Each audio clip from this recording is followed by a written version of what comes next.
Hello, and welcome back to another episode of the Maker's Playbook. This week, I'm chatting with Tamara Bryan, who you might know on Instagram as Tamara B. Pottery. Tamara studied pottery in college and has been working out of her home studio on and off for the past 20 years.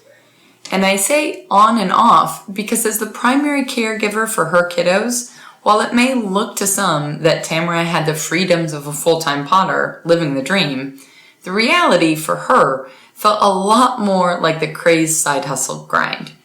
It's been a constant trial and error, not only in finding her distinct style that she gets asked regularly about on Instagram, but also in discovering what business model works best for her life.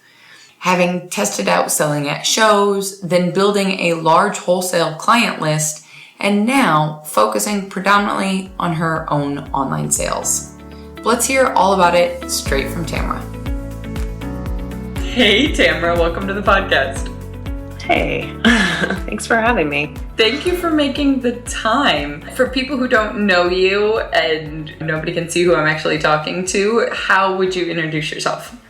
My name is Tamara. I am a potter. I live in Portland, Oregon, and I've been making pots for the most part for the last 20 years since college. I got into it in college when I was about 20, and I live here with my partner and our 2 kids and our dog and our cats. So, have you been in Portland that whole time?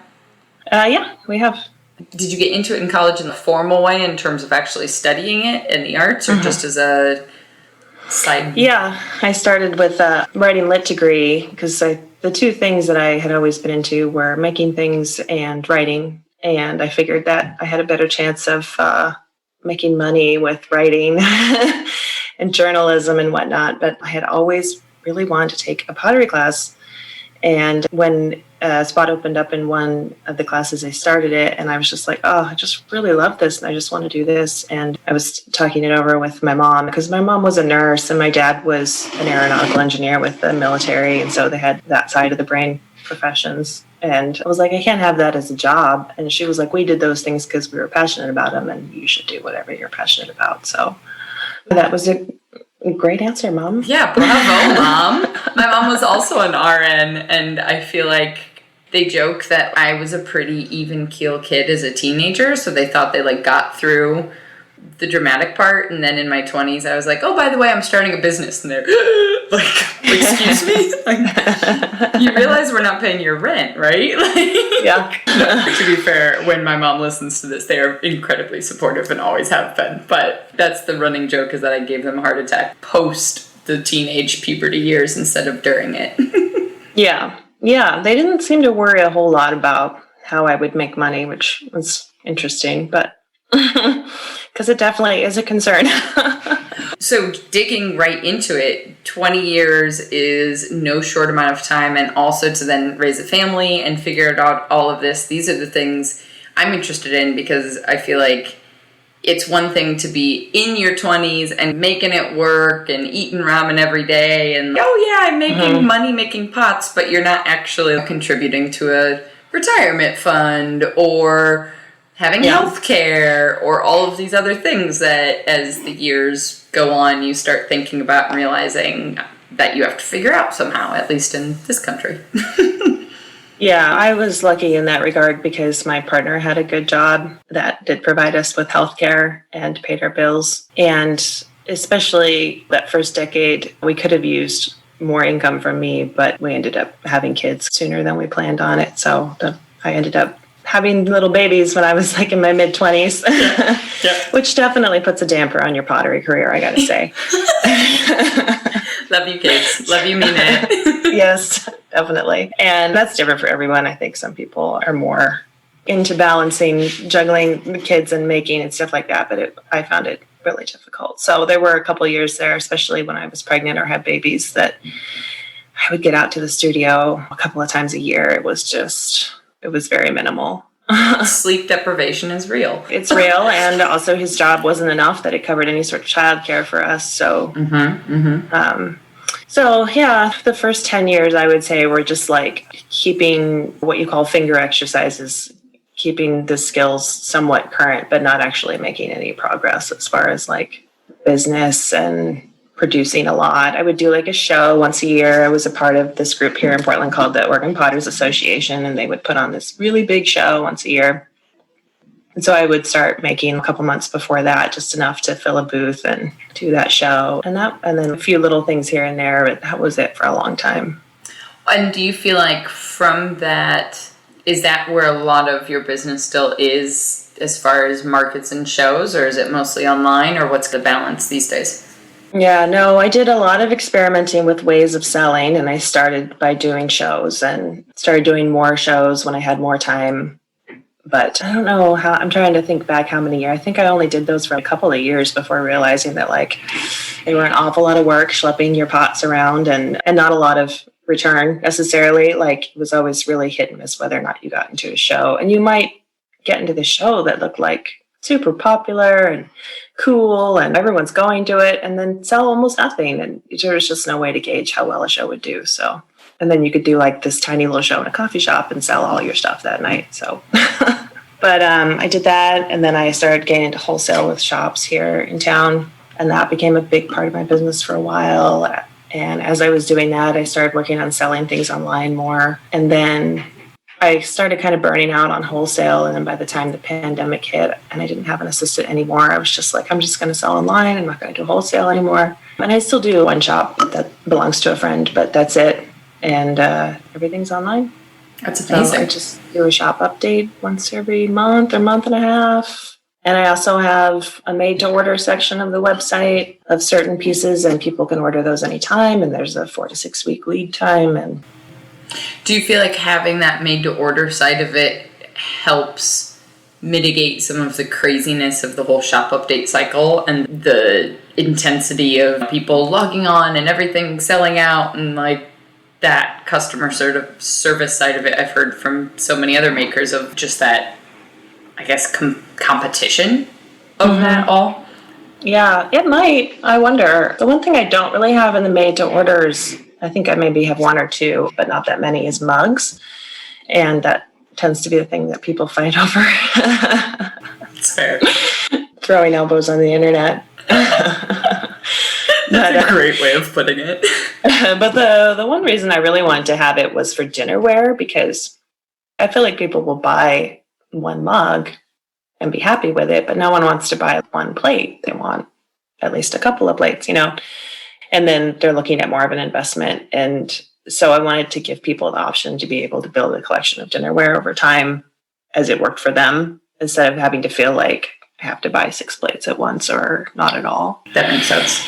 Yeah. And I knew that I wouldn't be able to make enough plates to restock every time I did a shop update. So that's a big thing that's in the made to order is plates. That makes a lot of sense. It also seems to make more sense from kiln real estate space management. If you were doing an entire shop update of plates, that's a much different looking kiln, energy efficiency and all that kind of stuff. Yeah, plates take up a huge amount of space in your kiln.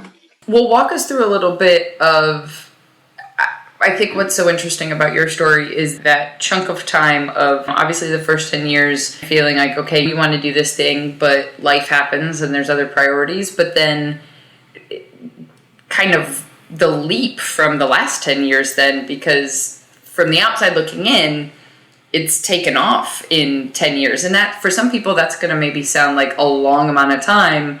But in reality, that's a pretty fast growth spurt, I would say. And I really think the biggest jump was in the last 5 years when we built this studio space. There used to be a garage here that was insulated and had good lighting, but it didn't have water or heat. And I was sharing space with all the bikes and all that stuff. So we decided to try to figure out how to build a nice studio with water and heat and wired properly and good windows and stuff like that. And it was a little bit of a, if you build it, they will come. Yes. I know that movie, not to mention the sentiment. So we built the studio. The kids were both in school full time, finally, thank God. And Yeah, I think like the biggest part, the first couple of years they went to school full time for me was just like transitioning out of being primarily a caregiver into like, okay, you're going to go out and work in the studio, even if it's just like a couple hours, even if you don't make anything in particular, just getting used to that you're going to do this every day, and then shifting over to making that a priority. And that took a little bit of time. And then when I had a nice studio space, it became easier to come out here. It's easier to come out to a studio space that you feel happy in versus a garage. Absolutely. Not to mention winter in Portland with no heat is no small situation. It was very damp. I had some space heaters that I would plug in, and you had to make sure that you didn't have too many plugged in or that you didn't do something else at the same time. You tripped the breaker anyway. Yes. Bring the hot water out from the house and throw fast enough before it cools down. Right. You're like, I'm done for the day because this is when too cold. When it gets too full of clay, you got to go change it out. Yeah. Gosh. So that really helped, and I got some. My first shop actually was a local plant shop here in Portland called Solaby Flowers, and I started making planters for them, and that was one of the best relationships I ever had. And they were growing at the time. When I first met them, they were really small, and then they started growing bigger, and they wanted to focus on selling local pots and local makers. And so they were always very supportive. And so I started doing that. And I don't know. I'm trying to think. I think as far as like Instagram goes and that blowing up, that was only like 2 or 3 years ago. That's huge. And I really think that a big part of that was just the zeitgeist of pottery right now. Like pottery's come back around again and has gotten really big and everyone wants to do pottery. Yep. It is having a minute. Thankfully a very long, prolonged minute. Yes, because I've been on Instagram since 2012 and there was no movement like that for a very long time. Right. And then all of a sudden it was like, oh, what's happening? And we're here. Okay. All right, cool. Do you feel like after that first 10 years, were you kind of experimenting with styles? And because to me, I can see somebody else share something of yours and I know whose it is right away. And what did you feel like? I guess I'm not formulating my words here, where I'm trying to go. But as far as building that, as far as building that style, was there anything, just things you've always been drawn to? You've always been drawn to the different not stencil work, but you know what I'm trying to ask. I'm going to just let you take this. No, it's funny. There was a lot of experimenting. And I think the hardest part, and I think a lot of potters will, maybe you probably have experienced this yourself, but learning to throw and make a good form is a challenge, but then you're like, and how do I finish it? And I think that's where a lot of us get stuck. And so there was a lot of trying to figure out glazes and figure out a finish I liked. And then it wasn't just, do I like this finish? It was like, can I do this 100 times over? Is it interesting enough?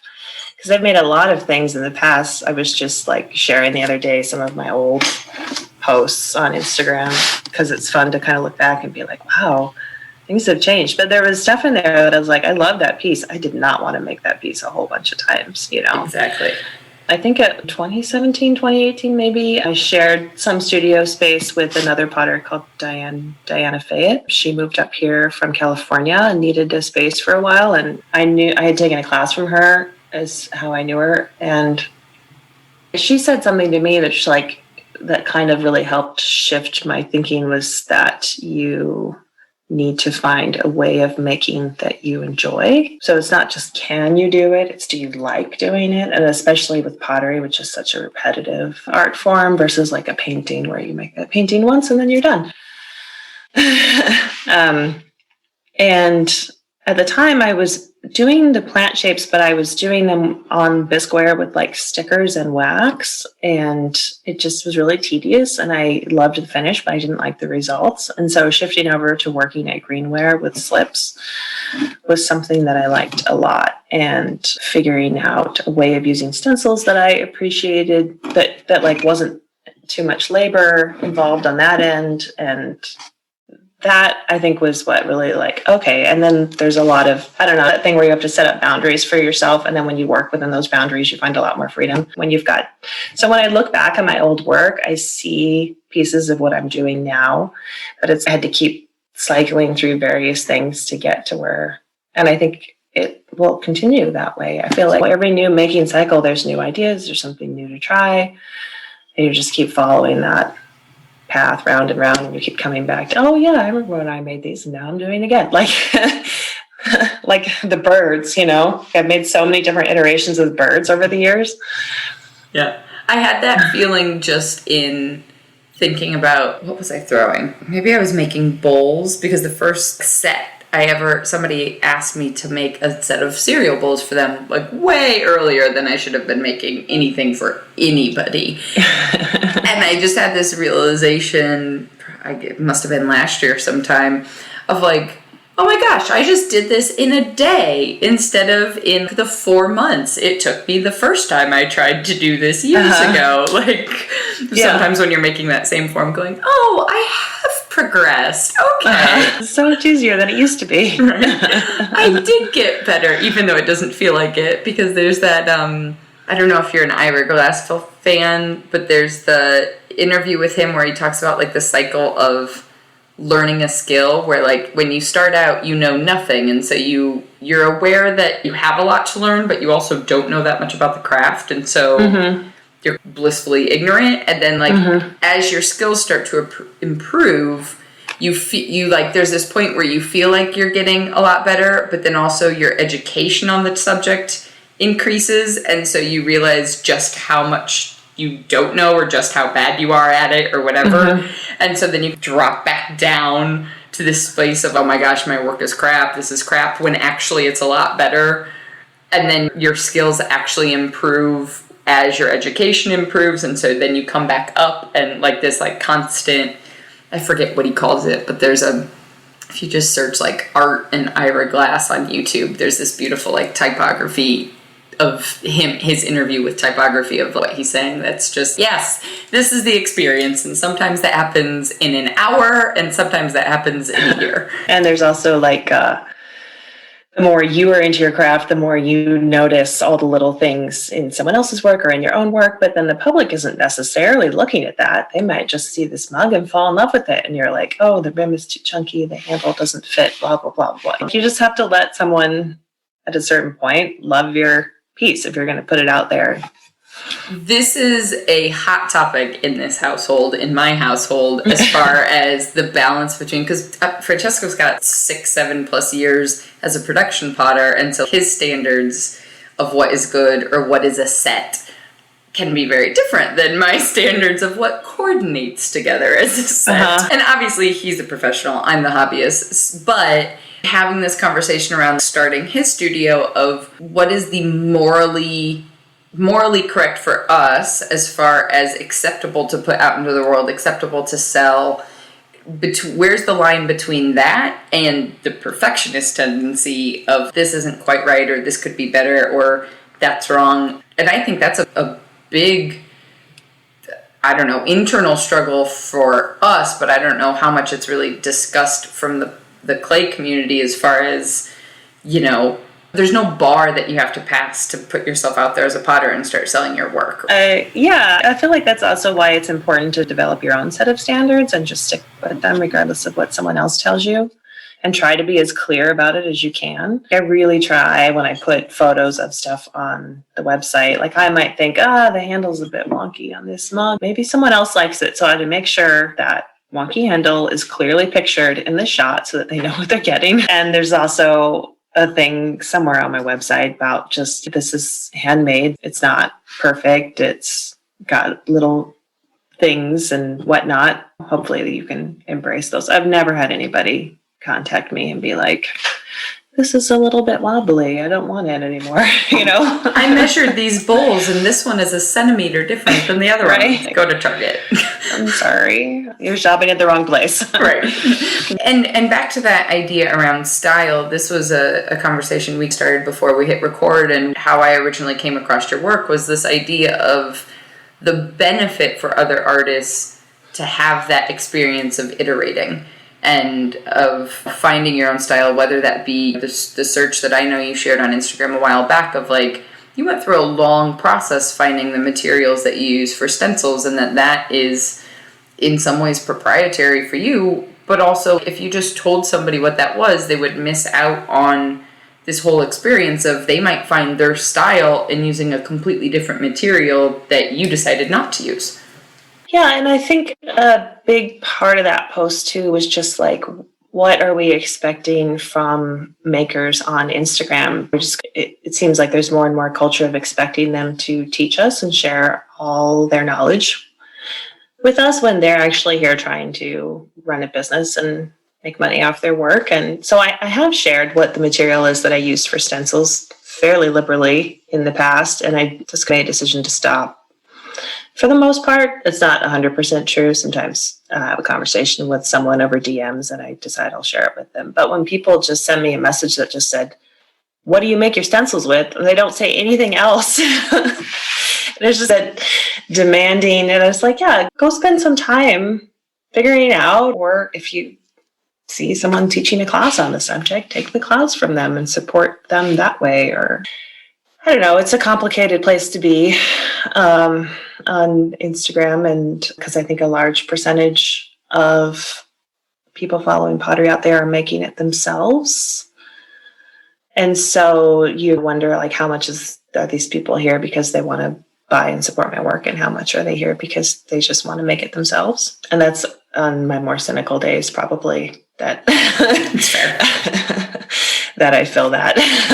Then I always think of that meme that was floating around for a while, that somebody sees a piece of artwork and is like, balks at the price, whatever, say, oh gosh, $100, that's so expensive, I could do that myself. And then you go and do it yourself, but between the time and the materials, it costs you like $400, and you realize, I should have just bought the piece of...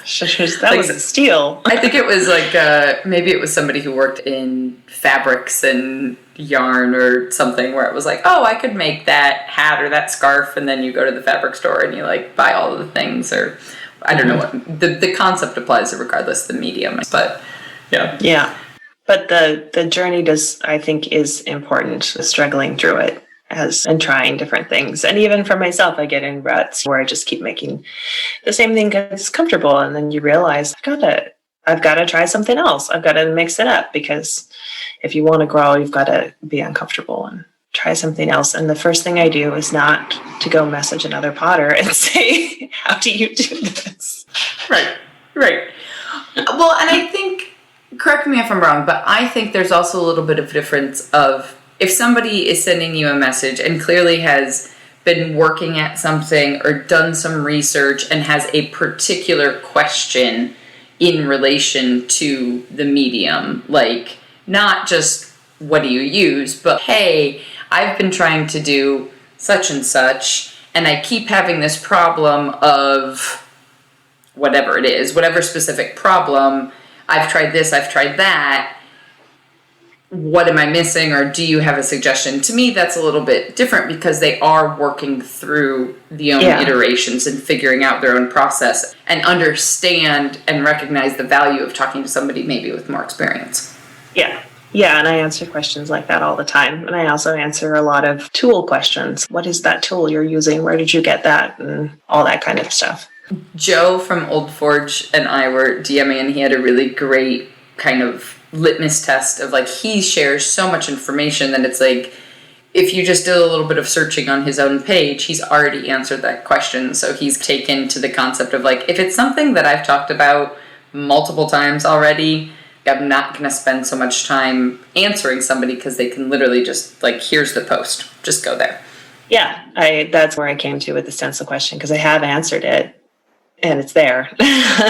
Just go find it. Just do a little bit of work. Just a little bit. And the biggest line that I don't share is glaze information of any kind, because I feel like that is a really important part of a piece. And that is something that can allow someone to quickly start copying work if they have your glaze information. So sure.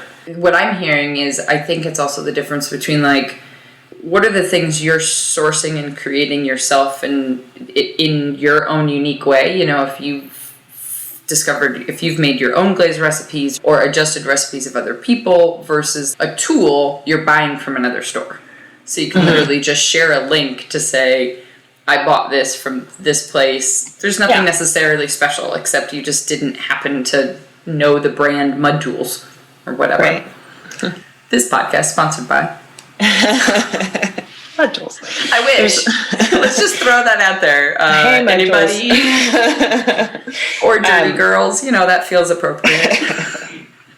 There's also too, like, I'll share glaze information with potters in person that I know, and we share information with each other. And one of the recipes that I'm using all the time now is from a fellow potter who got it from another potter and just passed it along. And I think that happens a lot. And if someone didn't want to share it in person too, that's totally fine. But like, I think it was actually Diana again who said, like, it's different when they've got a relationship there with someone versus just a strain. Like, and I'm assuming most people aren't going to set about to completely copy my work, but every once in a while it does happen. And I know a potter recently who put out there that she discovered her work was being copied by someone who she had blocked a while ago because they had been copying her. And apparently they found a way around that because they're even copying her photos. So their whole grid looks like her. Their logo looks like her. The style of pottery is very... That takes so much effort. So much effort. I'm dumbfounded right now. I mean, I guess they really liked her work, but the frustrating thing about that is she reported them to Instagram and they won't do anything about it. So, and I've heard not very often. Well, because you can just make a new account. If you block a person, if they want to be that malicious about it, all you do is go make up a new XYZ123 and somebody's following you and you don't know. Guessing that's probably what they did. But every once in a while you hear a horror story like that, and I guess I don't know, I feel like this is taking a turn for the depressing, but we'll get off the subject, but for the most part I think Instagram is a fun place to be, but I don't know, having boundaries around what you will and won't share and what kind of labor you're willing to do with strangers on the internet is important to think about. And I think you also made a good point to turn us towards the positive of there is value in teaching and education and people giving of their time, especially for makers and artists. Like, your time and your craft are the value you bring to the table as far as a business and what your livelihood is. So, like, you can't just... I don't see a world unless you have a wealthy benefactor backing you where you can just give 1,000% of the time. If you've got a following the size of yours or somebody like Joe who getting so many messages, like, it could take you hours a day to get through that, and then you don't have the time to actually make and provide for your family and sustain a business and all of that, which gets lost maybe when people just feel like, oh, it's just one quick question, why couldn't you? But if you're getting 100 of those a day, that's going to take a while. Yeah. It's going to take a while. Most of the time, thankfully, I don't get that many messages. It depends on what I've put up. Sometimes things get overwhelming and I have to be like, okay, I'm going to dedicate some time to this later when I'm done working. But I also take a lot of breaks from Instagram. So just because I feel like that's why I'm here is the tactile nature of pottery, not the digital world. So for my own sanity and creativity, there are lots of times when I make without posting what I'm making because it's important I think that like what the algorithms favor and stuff can often influence what we make. And I want as much as I can to like make without thinking about that. Mm-hmm. So I think it's important to step away as much as you can.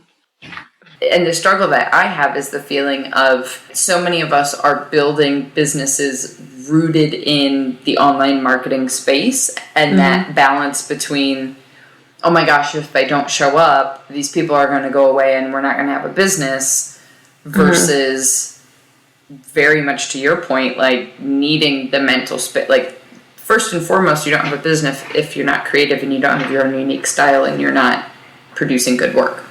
Mm-hmm. Yeah. And so trying to balance those mental spaces I have no solutions. I'm just stating a fact. Yeah, I think that's another thing I don't like about social media is the scarcity mindset that if you don't stay with it constantly, you will start to lose in some form. And I got some advice years ago that has turned out to be really good. At the time, I was like, I don't know if this is going to work, but it's basically to build a newsletter. And you do this, right? I'm pretty sure I've heard you say it, yeah. But so I put up a newsletter thing on my website, and people trickled in very slowly for quite a while. But now, at this point, that is where I announce shop updates too. I don't, for the most part, announce them on Instagram anymore. And the people on my newsletter are the ones who buy almost everything from the shop updates. So it takes away some of that pressure to always be posting new stuff on Instagram.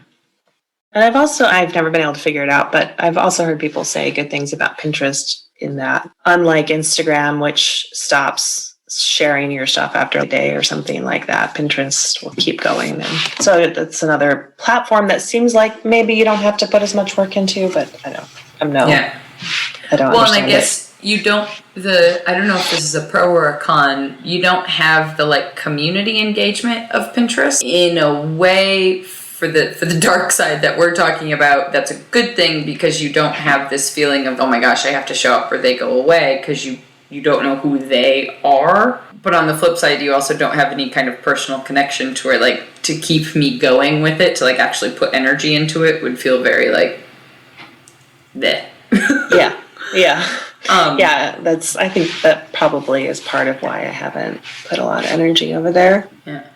That is interesting to think about, though, because I notice now just for our house renovations, I go to Pinterest to save links that I'm finding for comparing different shopping prices of light fixtures or whatever. So what I've noticed is that they have geared that platform so much more to a shopping experience now, to where you can literally just search on Pinterest for things that are shoppable and not just pins at large.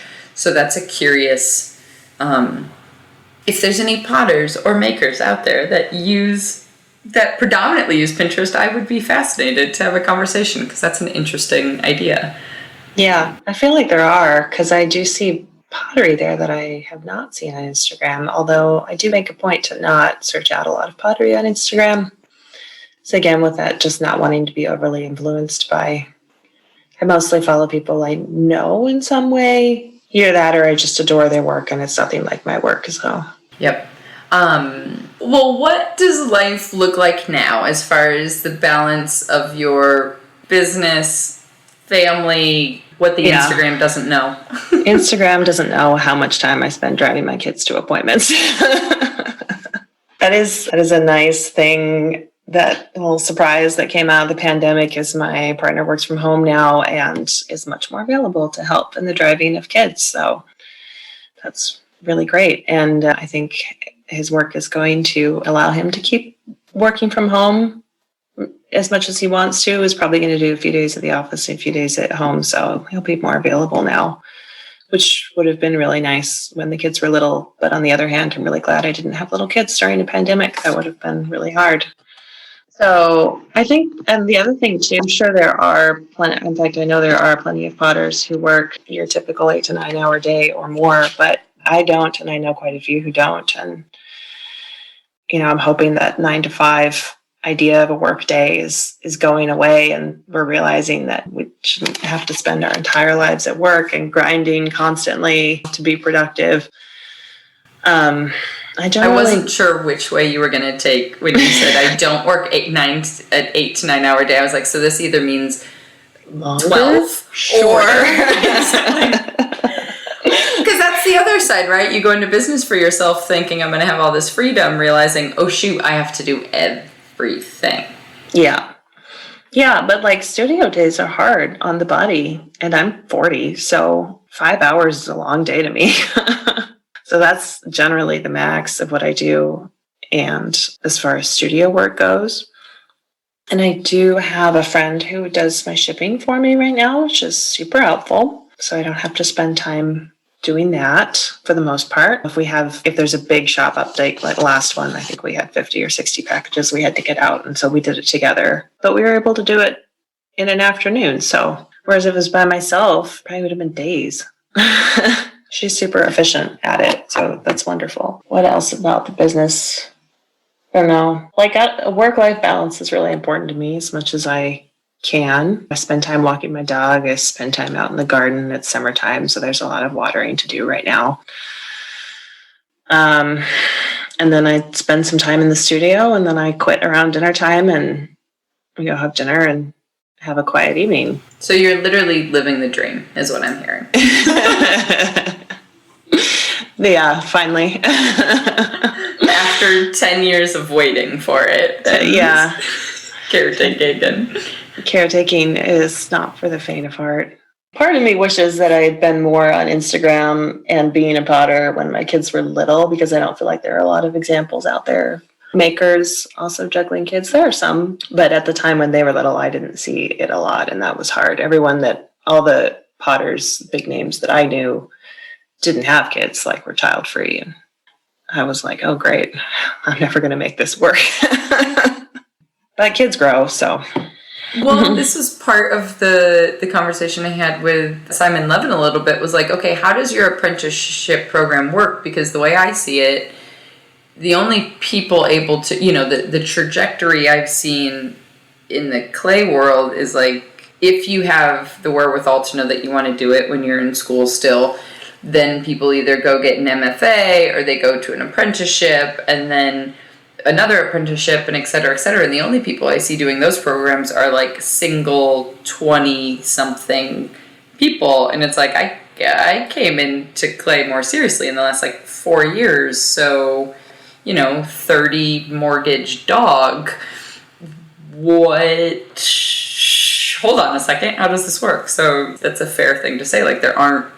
That's part of how this whole podcast grew out of, because I was like, okay, the people I'm seeing online are either side hustling or spousal support or whatever. How do we get more examples of how to make this work, or even the realities of making it work, as far as talking to Camille at the beginning of all of this, and she has a relationship with West Elm, but it's still her side hustle. I think surprised people. Yeah, and that is the nice thing about pottery, and also I think a lot of making professions, is you don't need higher education. You don't need to spend all that money. I got a bachelor's, but I never got an MFA, and it's not that I wouldn't love going and having a dedicated year or two to have my work critiqued and really push it by a peer group. That sounds amazing, but just was never an option. But you don't have to. There are plenty of people who've apprenticed under a potter or taken classes at community college and figured it out from there. I think that's a nice thing, that you don't need to spend an ungodly amount of money getting a degree in this work. And I'm also seeing more business advice coming up, various people will offer small business for makers type classes, which have been very helpful to me, and I think was a huge gap in my pottery program at school. We did not cover how to make a business out of it, and I really had to stumble my way through that, and it was difficult. I think that should have been a big priority. So my degree is actually in graphic design. So the idea was just you make a portfolio and then you go interview for jobs. And so we designed our resume. Yeah. Which doesn't work for pottery. No. Well, and also doesn't necessarily work in the reality that actually came out of, I graduated in 2009, and so the recession happened, nobody was hiring, the gig economy, we didn't call it that then, but basically that was the beginning of it, I guess, in my perspective, where you had to go out and get your own jobs. That's where freelancing became so huge. You're not sending your resume to somebody who's shooting you an email from your website asking you if you can design this or make that. It's a whole it's a whole different skill set. Yeah, and you need to learn things like, what kind of taxes do I have to do as a maker? When do I have to start paying quarterly taxes? How do I register my business? What kind of accounting software should I use? What are you even registering your business as? Like, right. when should I become? And we're probably stressing some people out now, just rattling off all of these lists. I'm stressing myself out. But like important things, like as far as the protections of being a sole proprietor versus incorporated, and when should you do that to protect yourself, and or how to price your work, like how to. I was DMing with somebody about this the other day. Yes, there's some nuance to pricing, and there's some like comfort level and some skill set and some woo-woo side of it, but there's also some mathematical systems based, like if your clay costs this much and your glaze costs this much and your electricity bill is this much, bare minimum, your time not included, you have to charge X. And that's just math. And then how much are you paying yourself an hour? Precisely. And how much, if you're selling it wholesale, how much can you live with if you were taking 50% off that price? And I'm guessing, I realize that we're coming up on an hour, so I don't want to monopolize your time too much more, but I'm just going to guess that's maybe part of where that burnout from wholesale came, just as far as making the numbers work when it came to how much you would have had to produce to make that actually viable. Yeah, that's exactly it, especially when I realized I could sell it for full price on my own website. And it was a tough decision because I loved my wholesale clients a lot. But I am also realized about myself, I'm not super interested in growing a big company. I don't want a lot of employees and all that. That's just me personally. So I had to figure out a way that it became sustainable for me. Yeah. And I think that's a really smart place, and I'll attempt to put a pin in it, as far as being intentional about the growth. Like choosing, I want to stay this size because this is the business that works for my life, as opposed to just constant growth because that feels like what you should be doing or what has to be done or how to survive or what have you. Like making that decision is no small thing. No, it's not. A lot of soul searching. You didn't know there'd be soul searching involved in pottery, did you? That is the perfect cliffhanger. There's your answers, people. Like, of your souls. Go sit out in the trees for a while. Well, Tamara, thank you so much. Where can everybody find you when you are online? My Instagram is Tamara B Pottery, and my website is Tamara Bryan Pottery. Perfect. And that's it. Fabulous. Yeah. Awesome. We'll wrap it with that. Thank you for having me. That wraps up episode 126. Tamara and I discussed before we hit record that the pandemic played a huge role in her setting the boundaries for those 5-hour workdays in the studio, rather than forcing herself to stay in the 9-to-5 schedule. And to be honest, my friends, I am still very much in the thick of working out my own healthier schedule. I know what it looks like. I've had a few rare days where I've managed to do it. But between managing multiple businesses with minimal part-time support, sometimes, like now in the middle of wedding season, it still just means 12-hour days at the computer, as much as I hate to say it. However, over the last 11 years, I have definitely learned some tools and tricks for better managing my to-do list, even to make all of this possible in the first place. So next week, I'm going to be sharing with you, solo, some of those tips and tricks of how I do it all. And then we're going to take a little season break. I'll be replaying some of our most popular episodes from earlier this year in case you missed out. But for the month of September, there won't be any new guests launching here on the podcast. Naturally, there's an annoying thought in the back of my head that the podcast algorithm robots will steal all of you away and we'll have to start from scratch again in October. But I'm going to try to ignore that annoying thought and focus instead on being able to take a big, deep breath and create some more sustainable systems in order to bring you more amazing new chats and helpful tips in the future. I'm mentioning all of this here now because, well, number one, clearly I'm a little nervous about it.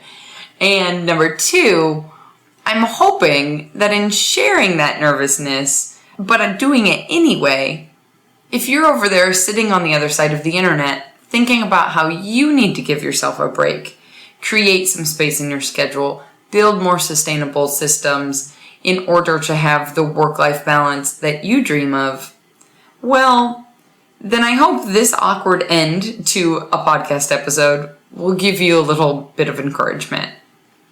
If any of this connects with you at all, I would love to hear from you. Perhaps together we can shut up the persistent algorithm robots nagging away at our thoughts. Feel free to DM me on Instagram at The Maker's Playbook or shoot me an email at Rebecca, that's REBECCA, at makers-playbook.com. I really will actually personally respond. Even when we take a little season break, our regularly scheduled monthly photography tips will still be going out. So if you need help photographing your work, be sure to click the link in the show notes to download our free at-home photography cheat sheet and be added to the list for monthly tips, specifically geared towards ceramicists and makers. In the meantime, go get back to making your dreams a reality, because together, we've got this.